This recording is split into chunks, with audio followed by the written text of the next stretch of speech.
Line's good. Never on. Whoa. Hard. Hardly. Come on, Brent. Line's good. Got real close. I hear high, right? Try and hit 2/3. Have they saved it for her? Yes, they have. Ooh, welcome to Game of Stones, everybody. I am Sean Graham, Scott alongside, as always. Hello, Scott. Sean, what's going on? It's a good day. Yeah, Nice day. A little bit hot. You know, it's got that real summer feel to it. sure does.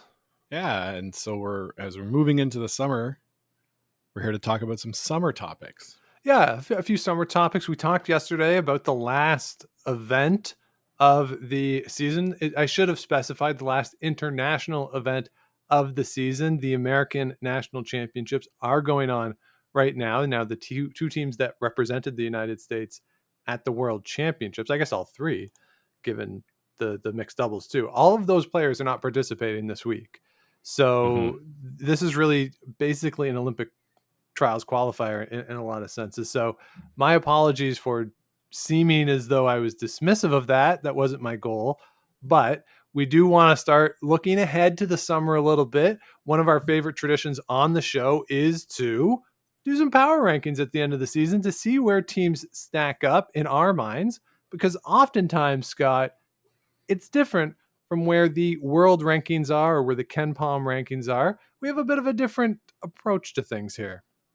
A little bit of a different approach. Yeah. I mean, it's a lot more of the eye test as opposed to, you know, you win an event or you get a certain number of points at an event and that gives you points in the standings.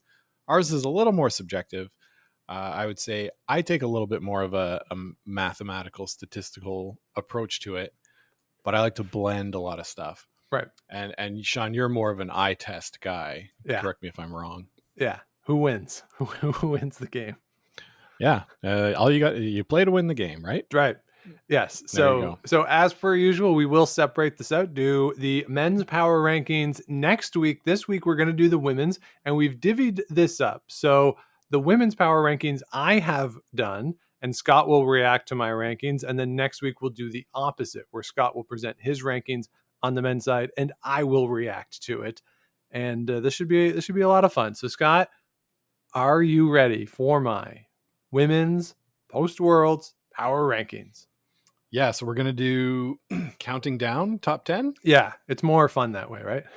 Oh, yeah. Yeah, got to build the drama. Who's number one? Like, I mean, it's not as exciting to build the who's number 10.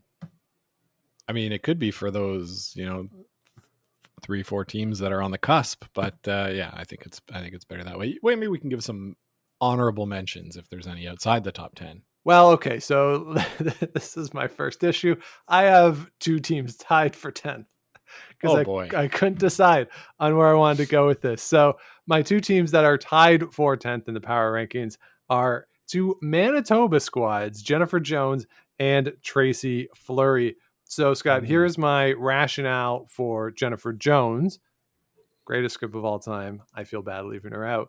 But overall, she did go 9-3 at the Scotties. She did lose the tiebreaker game to Laura Walker. As a skip, Jennifer Jones was the third-ranked skip in the event. She threw a 78%, went +5 for the week. Caitlin Laws was the number ranked third, and I would argue that she is one of the top 5 women's players in the world, if you're just to take the players as individuals. So having her on the team, obviously that's a huge boon to them in terms of how I would rank the team. A little disappointing at the Champions Cup and the Players Championship, no doubt about that. They go combined 3 and 6 at those two events. But I think Jennifer Jones, she has slowed down since that World Championship in 2018, no question about it. And the results aren't what we've seen. But I think she is still a top 10 team in the world. She has maintained a spot in the top 10 on Ken Palm's rankings at the end of this season. So I think she's in here as a top 10 or a top 11 team in the world. Yeah, absolutely fair. You got, like you say, the greatest skip of all time. It's going to be really hard to leave her out of the top 10 because when she's performing and the rest of her team behind her, that they can beat anyone, right? Yeah. So, if you can beat anyone, probably you deserve to be in the top 10 in the world. Yes. So the team I have her tied with is Tracy Fleury. Now this is tough. This gets into a little bit of the discussions of what we've seen in other sports when women are out for pregnancies and they're on a maternity leave. How do you maintain the ranking there? And so that's going on in boxing right now. Certainly there was a lot of discussion when Serena Williams was out on tennis, and how do you work it? So if you looked at this last year and where we were last year, Tracy Fleury was ranked number 3 in the world on the order of merit. And they had a phenomenal season. Yeah. Now, I have never been as high on Tracy Fleury as the rankings are. So even last year, I think I would have had them in the lower half of the top 10, just because I want to see it at a Scotties and then hopefully for them a world championship someday. And I wasn't fully sold on this team, but they are great. They've won a Grand Slam, the one in North Bay last year. They have a great Spiel season. They had a pretty good performance when they've been to the Scotties. They all have great resumes on their own. I just want to see them all put it together. So, again, just from where I am, I think this is probably around where I would have had them last year too. The only time we saw Tracy Fleury herself at the bubble was during the Champions Cup. Goes 0-4, comes in cold, just goes 0-4, which was amazing during the round robin, loses the semifinal of that event. And then if you look at the team during the Scotties, somewhat interestingly enough, they all had really good stats, which is very difficult to do when someone who's never seen you throw, or you've never played with at least, is putting the broom down for you. Selena Negevin was the number 2 third at the Scotties with an 80% +4. So overall a strong team. And I'm really excited to see what they can do next year, where they have some room behind them. They've played together a bunch at this point. Hopefully they can get the full season together next year. And as we go into those trials, and they will be at the trials, that is going to be a team that if you're the I would argue the top 2 teams in the country, you don't want to sleep on. No, for sure. So they're ranked 3rd in the world rankings right now. Ken Palm has, I guess their team is number 6, called the Chelsea Carry Rink. Those rankings are based mostly on the most recent results, right? So, obviously a very good team, but you're right. They haven't proven it yet at the highest level. We need to see them break through at that Scotties and break through on the world scene. Even I believe when they played the World Cup event in the US a couple of years ago, I don't think they didn't make the final. Right. And so, it's something maybe you don't expect it. There's a lot of really great teams there, but we haven't seen that performance on the next level. So I understand your ranking them 10. Yes, and so if you look back at 2020, they didn't play the full event at the Scotties. They lost that wild card game to Jennifer Jones. So again, it's just seeing it at that next level, and this is where that eye test comes in, right? And that's what I want to see next, and I'm excited to see it. Absolutely. All right, so my number 9. That's the last tie. There are no more ties. I've actually ranked the teams after this. Good. No more ties. Number 9 for me is Satsuki Fujisawa out of Japan. Overall in the bubble goes 5-5, goes 2-2 in the Champions Cup, 3-2 in the round robin of the players, losing the quarterfinal to Hasselberg there.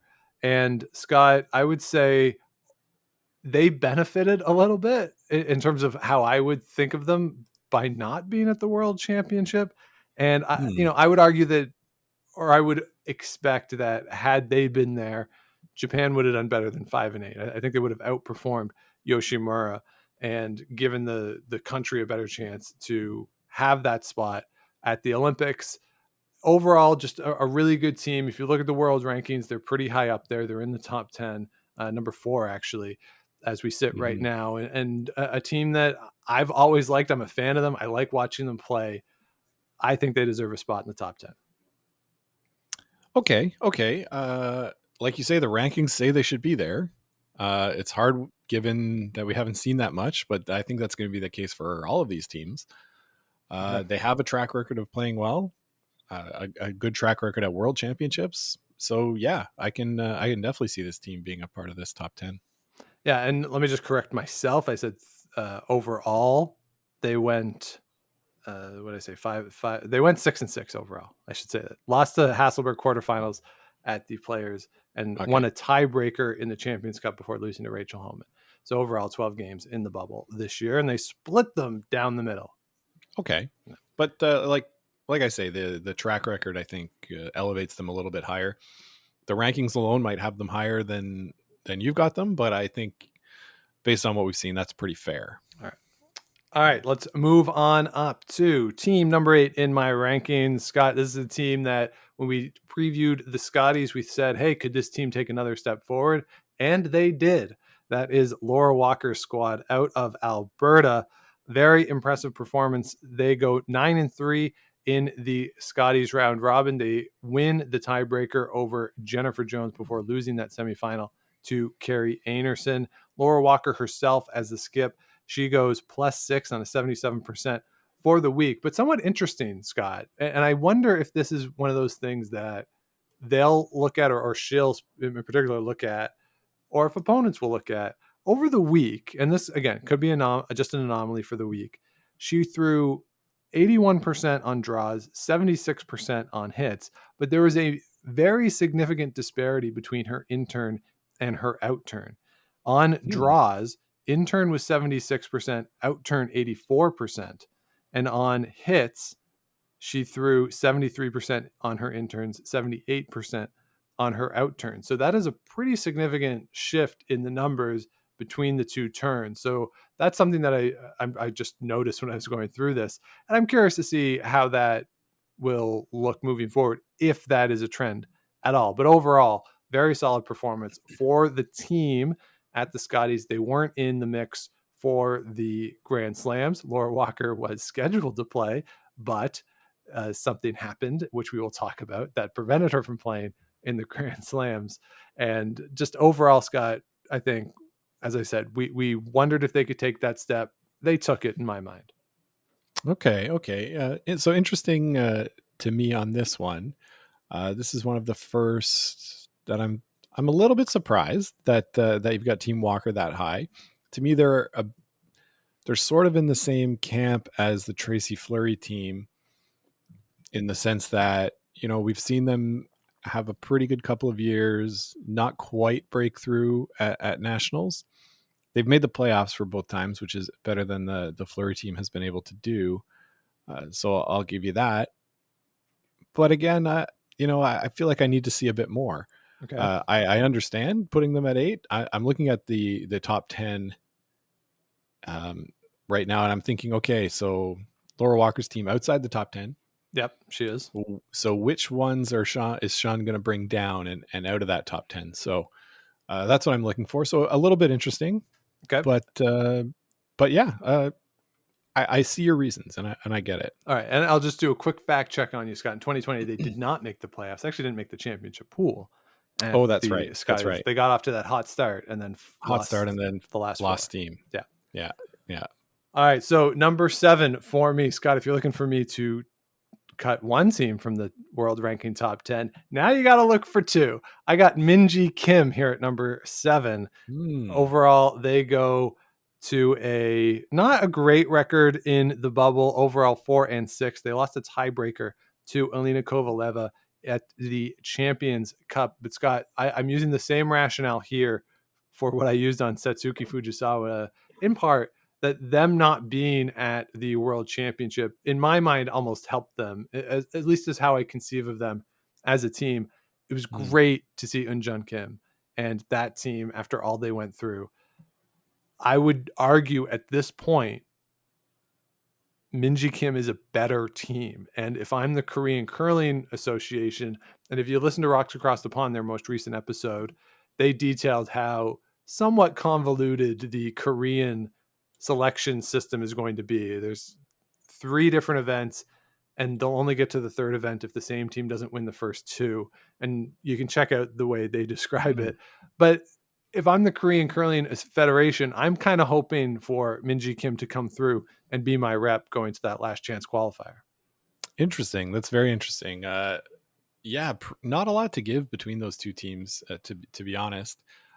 Maybe the edge would go to Minji Kim, given they've been able to play a lot more the last year or so. Well, 4 years really. But I don't know. You're right that I think what you're seeing is that in the bubble, Yunjin Kim didn't really impress you that much, and maybe you're conflating the other team Kim a little bit because you didn't see them perform that way at the World Championships. Maybe, yeah. So in Ken Palm's rankings, Minji Kim team is ranked 14, and in the world rankings, really quick, 11. 11, yeah, 11. You're right. Yeah, but there's three Korean teams there. Yeah, Korea's pretty damn good. Like, the Switzerland of Asia almost in terms of the depth. Although Japan's pretty good too. Like, women's curling is really, really good right now around the world.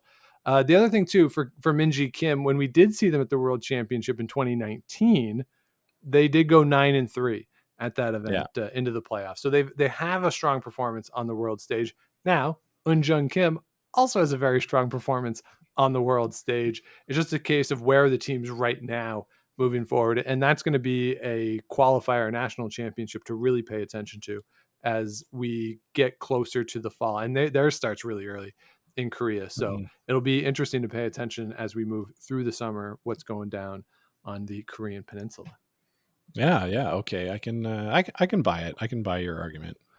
All right, Scott, let's go then to number 6 on my power rankings.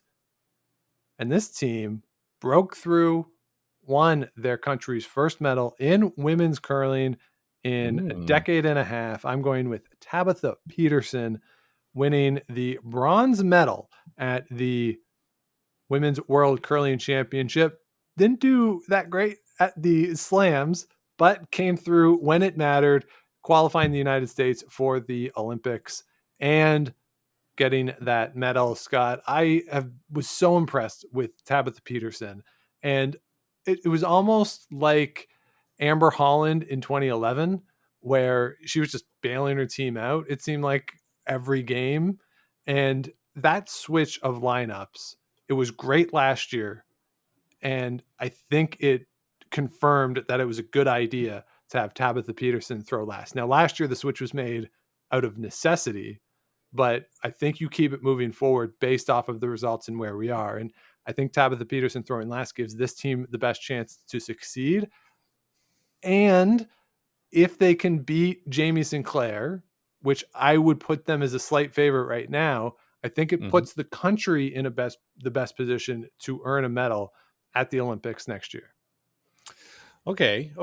Interesting to have them this high. I think I would have had Team Kim ahead of them, and maybe even one more. I'm trying to decide who. Maybe Fujisawa. But if you look at this year's performance by the team alone, it's not very good. Like, no, they got a medal, but it's not very good. The thing is, super small sample size, right? Yes. Games against other teams ranked in the top 10, I think they're just let me take a look here. It's really bad. It's not great. No, it is bad. 2-11 against other teams in the top 10. Their hammer efficiency is 29%, really bad. Steel defense only 23%. Not very, or that is pretty high, but overall, some uninspiring numbers this year. If you look back to last year, much better. And like you say, with Tabitha Peterson as skip, she herself has played quite well, bailing her team out of a lot of situations. So I think for me, this team is more a bubble top 10. I think I would have both of your top 10, like number 10 teams in ahead of Team Peterson. Okay. But if you're going based on, if you're projecting something going forward, then okay. Yeah, that's part of what I'm doing. And you're right. The slams hurt them. Certainly they go 1-8 in the 2 slams. But yeah, I am projecting a little bit forward that Tabitha Peterson can do some stuff or has done some stuff that Nina Roth hasn't in terms of bailing out the team in certain ends and in games. And that just gives them another dynamic that this particular squad hasn't had before. Absolutely. All right, let's move into the top 5. My number 5 team is the team with no country. That's Alina Kovaleva and her squad, the silver medalist from the 2021 Women's World Championship. Overall, I think a very impressive performance for them. Not so much in the slams. They held their own in the slams with an overall record of 5-6, made the quarterfinals of the Champions Cup. But once we get to that World Championship, they go 11-2, really run through the field. They were third in shooting percentage as a team for the week, and they were third in jaw shot challenge, which is certainly a factor now at world events. And as we look around in Russia, even though they're not from Russia, but they are from Russia, Russia, they've done the best of 7 series, but this is the team, and they have a pedigree from before. Like Kovaleva has done well at World Championships before, did really well this week. I couldn't help but laugh a little bit when Jonathan and Ryan were talking about everyone. They were looking at this and like, how are they doing this? And like, I don't think they were intentionally leading me as the listener of that show to a very specific answer of like, how are they doing this? But that's all I could think of as they were talking. You hope that that's not the case, certainly. But the performance this year at the World Championship, very impressive. They've had impressive performances before. So I really like them as a top 10 team at this point. I think you're right, Sean. Bang on. I would have put them 5th as well. Based not only on this year, on last year too. They've winning percentage last year of 740, playing 60 something games. So I believe that was the 2019-2020 season. And then this season, 35-9. They played some events in Russia as well as the World Championship. So like they're really good. And to the point where I don't think anybody even thinks about Anna Sidorova anymore. No, they're certainly not top of mind when you're thinking of teams that are coming out of a country in Eastern Europe. Yeah, a country. Yeah, who knows which one though? Yeah, so those are so that's 5 and below, Scott. If I could have like an empty spot here, I would, just to create a tier between these teams that I just talked about in the next 4. Yeah, I agree. I think the next 4 are the cream of the crop, and I'm interested to hear which order you've got them in. All right. So number 4, I have Anna Hasselberg here in the 4 position. They go 10-3 at the World Championships. They lost the semifinal to Carrie Anderson at the Players Championship after a 4-1 round robin. And Scott, you were very concerned after the Champions Cup when they went 0-4 and just really had a terrible opening week in the bubble. Over the course of the week, they are second in shooting percentage as a team in the World Championship. I don't want to say that they gave up in the semifinal because I don't think they did, but this is a team that it's World Championship or bust for them. They go into event, and if they don't win it, they're going to be disappointed.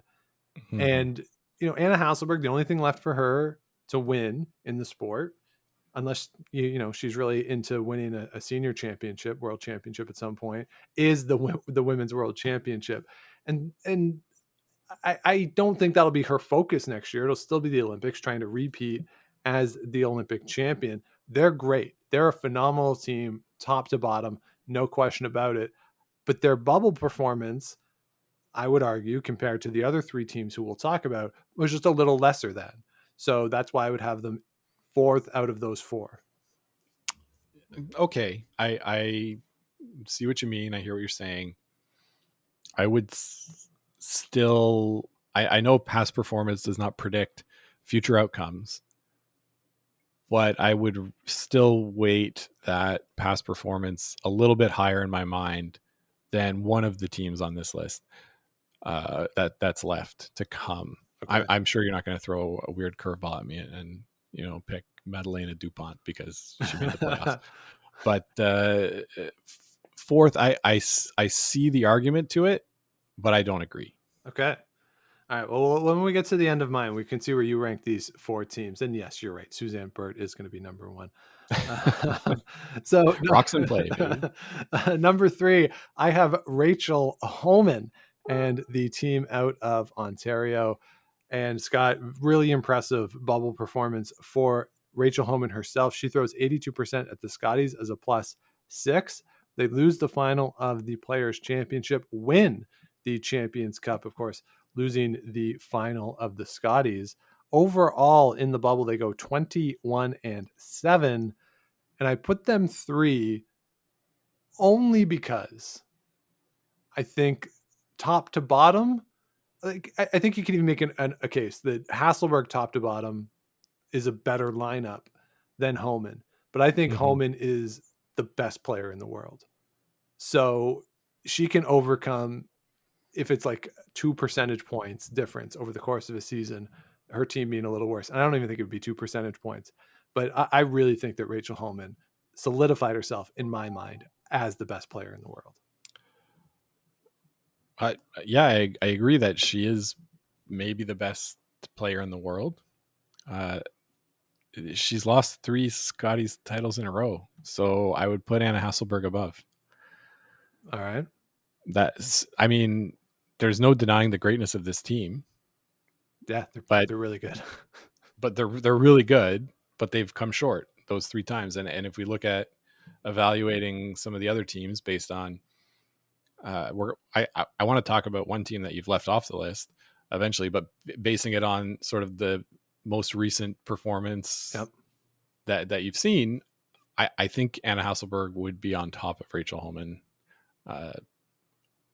for the full body of work.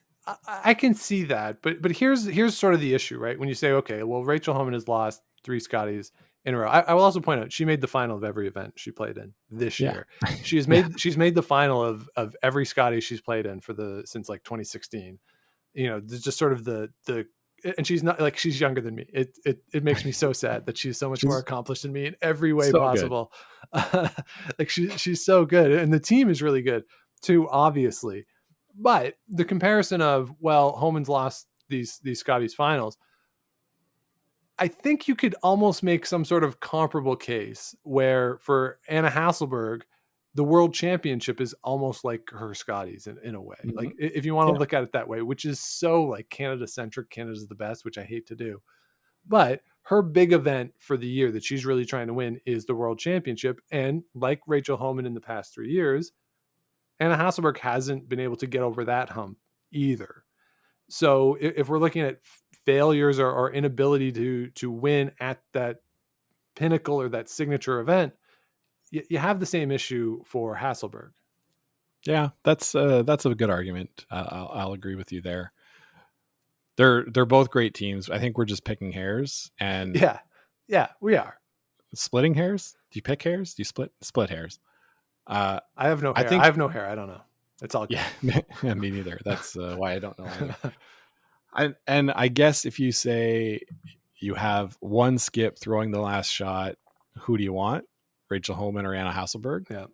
You're picking Rachel Homan, and I think I'm picking Anna Hasselberg. All right. And that's fair, right? I mean, out of those teams, yeah. right? And I'll tell you, like, I'll take the second pick in that.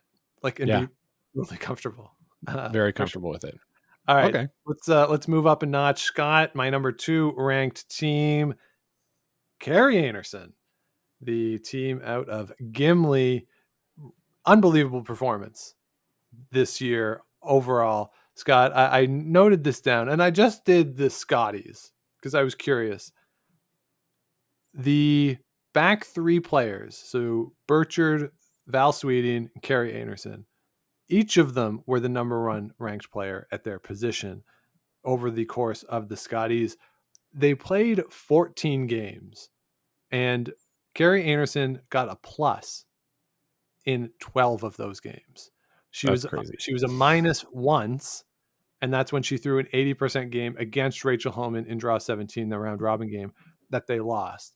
So, her minus was a good game too. Yeah. So just incredible. So overall, she was at 83% plus 11. Val was number 1, 80% plus 5. Shannon Burchard was 83% plus 10, which is crazy.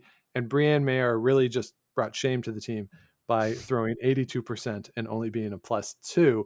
And she was the 5th rank lead. So just an incredible performance for the team overall. And then they go into the slams. They win the Players' Championship. 3 of the 4 make the playoffs at the mixed doubles. If you want to include this, you can. I'm not including that in this part of it, but just overall a phenomenal season.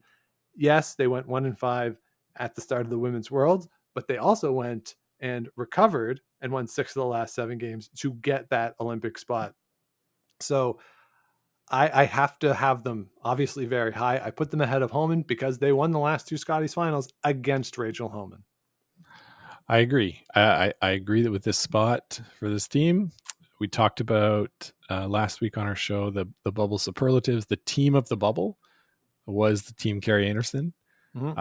Continued a strong year from the year before. After winning the Scotties in 2020, we were all wondering, hey, how will the layoff affect them with them not being able to practice together? Will the disappointment of not being able to go to the Worlds affect their Scotties performance? And they sort of answered every call. Every time they were asked to deliver something, they delivered. So, very, very comfortable with this team, ranked at number 2. All right. So, Scott, I guess that means you can guess who the number 1 team is. And that is your back-to-back Women's World Curling Champions, Silvana Tirinzoni, the Swiss team. They were like a hot knife through butter in that field at the Women's World. That's maybe a little much, but they do go 12-1 during the Women's Worlds. They shoot 87%, which was 3% better as a team than anybody else in the field. And Anna Hasselberg, as I said, was second in that. They also won the Draw Shot Challenge rankings. They were first in that. Players' Championship, they go 4-1 in the round robin, 3-1 at the Champions Cup, losing the final there. Just a really solid performance for this team. They earn the Olympic berth not only for Switzerland, but also for themselves, which we can talk about what that meant for my power rankings elsewhere if you want. But this team just solidified itself as right now the best team in the world, in my mind. I think you're right. In 2020, they lost the Swiss Championship and weren't going to be going to the World Championship in Prince George. Team Stern was going, and I don't know this, but maybe they looked at themselves and said, you know what? We're going to be the ones going to the Olympics. We're going to show you all how good we are.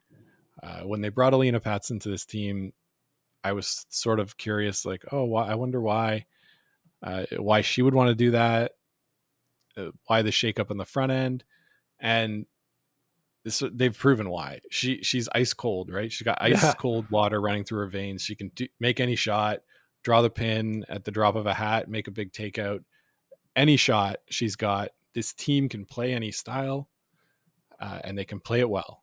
Yeah. And I fully agree with this team being the number one team in the world right now. Yeah, just an incredible performance. And I think the two of them, as you say, personality-wise, work out well. Tirinzoni's a little more hot-headed, a little more intense, and Alina Pats is just sort of shrugs her shoulders like, what are you upset about? I'm gonna make the shot. We're gonna win the game. Like, knock it off. Yeah. Right. It's really just an incredible mindset for Alina Pats, who now has 4 gold medals at the Women's World Curling Championship dating back to 2012. She's been part of 4 teams that have won. So just overall, just incredible resume for them. Now, if you want to nitpick and you say, well, Sean, you have them as number 1. You have Rachel Homan at number 3. Rachel Homan beat them in the playoffs at both of the Grand Slams.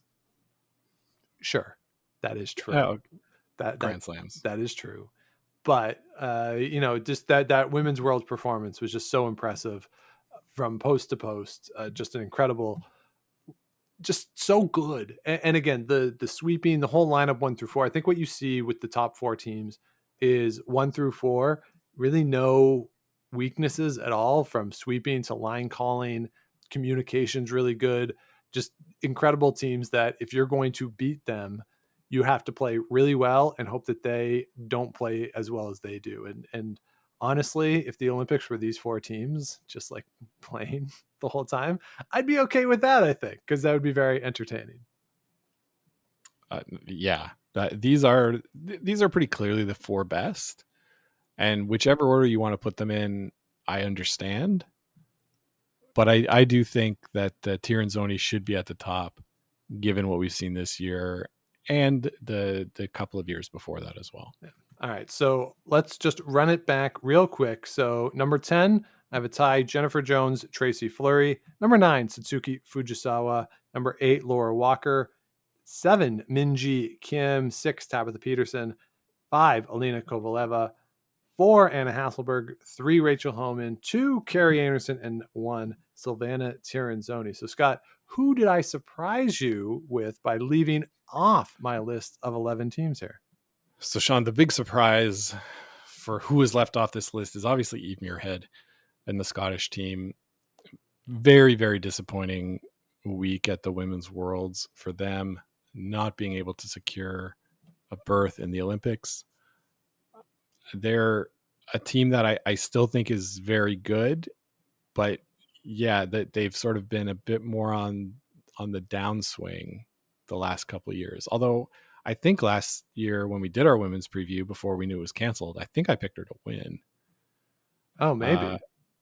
So I'm a little surprised that, you have a team like Tabitha Peterson or even Minji Kim ahead of Eve Muirhead, but the numbers say it, right? Like, they haven't been playing that well. Yeah, it was just such a disappointing week at the Worlds, especially after they got off to a pretty good start and they were playing really well, but a very disappointing loss to Team Canada on, I believe it was the Wednesday night, that really kind of set them back, and they couldn't really recover, and things just went in the wrong direction for them. They also didn't have the greatest of performances during the 2 slams, missing the playoffs at the Players. They were in a tiebreak at the Champions Cup. So just not the greatest bubble performance for this team.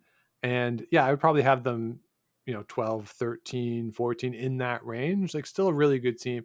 Certainly expect them to come out of the Olympic qualifier and make their way to Beijing. But I would say it was a pretty underwhelming spring for that team. And because of that, I would have them out of my top 10.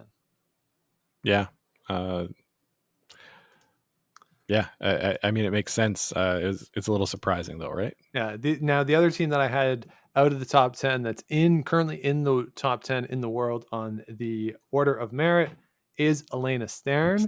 She is ranked 6 on the order of merit right now. Scott, I have them out just because they've lost the opportunity to compete as Team Switzerland for the Olympics. And so as we move into next year, we know that it is going to be Silvana Tirinzoni. I would think at this point it's likely that Elena Stern is the world championship team. I don't know if anything's been decided or if the Swiss Federation has a firm decision on that yet. But don't be surprised to see Elena Stern at the world championship next year. But just as we move into next season, the eyes of the curling world, when we look at Switzerland and what's going on in Switzerland, we're going to be focused on Tirinzoni and how they're doing, because it's really all in service of the Olympics at this point. Yeah. And Team Stern will have the opportunity to play back into the top 10 in your power rankings. But right now, leaving them out, I think that's fair. Yeah. So we'll see how they do in the fall and going through the season. Scott, in the 2020 Women's World Championship, they were my pick to win. And part of the rationale was Swiss teams just show up and win. And, and if they are the team at the World Championship next year, I would think that they would do very, very well. One, because they're really good. Two, it's going to be a slightly less competitive field, as some of the Olympic teams will not be participating. So it could be a more wide open field than it was even this year. So look for them as potentially a really good threat to win the 2022 Women's Worlds. Yeah. I think that's pretty crazy on the face of it, that some team that hasn't won can just go and do it. But you're right, the Swiss teams show up and win. That's all they do. They do. And just another quick thing, Elena Stern is part of the push or the movement for same-sex marriage in Switzerland. There's a vote coming up. So, as the curling community en masse, I think we've all been pretty good on, embracing the LGBTQ plus community and the LGBTQ plus community embracing the world of curling. And so there is a vote coming up in Switzerland. So if you're not Swiss, obviously you can't vote in it, but certainly Elena Stern has been pretty outspoken about the vote and getting support for it. So if you can throw some support her way, certainly I know that would be very much appreciated by Elena Stern and the whole team. Yeah, absolutely. Absolutely. So there you have it. It's got my top 10, 11 power rankings as we are past the Women's World Championship. So you disagree with a couple things, but there's nothing, you don't think there's anything egregious there? Not too egregious. No. But I'm interested to hear what the listeners have to say, Sean. What did you get right? What did you totally mess up? Let us hear what you have to say. Yes, if you are angry at me, let me know about why I am wrong. You can find us on Twitter and Instagram at Game of Stones Pod. You can also email the show at gameofstonespodcast@gmail.com. And, maybe in the future, Scott, we'll get a Belgian team on there, potentially. You never know. Maybe. You never know.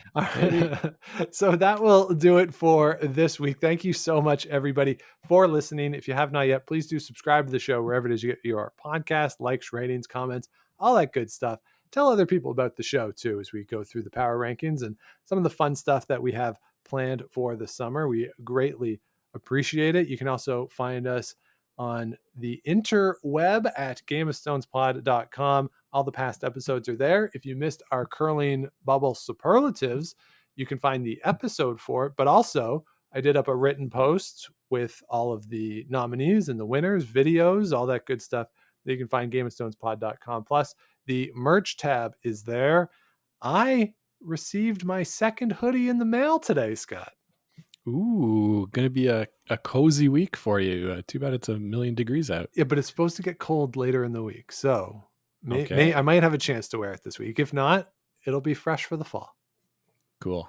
So I'm very excited about that. And of course, all the proceeds from the merch are going to either Food Banks Canada for the t-shirts or the Sandra Schmerler Foundation for the rest of the merch. And we are matching all of the proceeds and making those donations. So that will do it for this week. Thanks again, everybody, for listening. We'll be back with you next week for the men's postseason power rankings. We can call them postseason because the American National Championships will be done. Scott, who you got in the American National Championships? For me, it's between Rich Runin or Corey Dropkin. Yep. No question. And I think I'm going to take Dropkin. I think I'm going to take the Young Bucks to break through at this event. All right. Young Bucks, great jerseys. Yeah. Really good. Yeah. Really cool. And how about on the women's side? The women's side, well, I think Sinclair has to be the favorite, right? Yeah, I think so. It would be a huge upset if she doesn't win. For sure. In my opinion. But, maybe we'll see a good young team come up and make some noise and at least announce their presence. Yeah, without having Tabitha Peterson there, certainly you would look at it and say, well, it's probably Jamie Sinclair's to win. I think so. So enjoy those games. They are streaming. They're on YouTube now, so you can find those over the course of the week. We'll talk about it a little bit next week when we're back with you for Scott's men's postseason power rankings. But until then, keep those brooms on the ice and don't dump that intern. Make the final.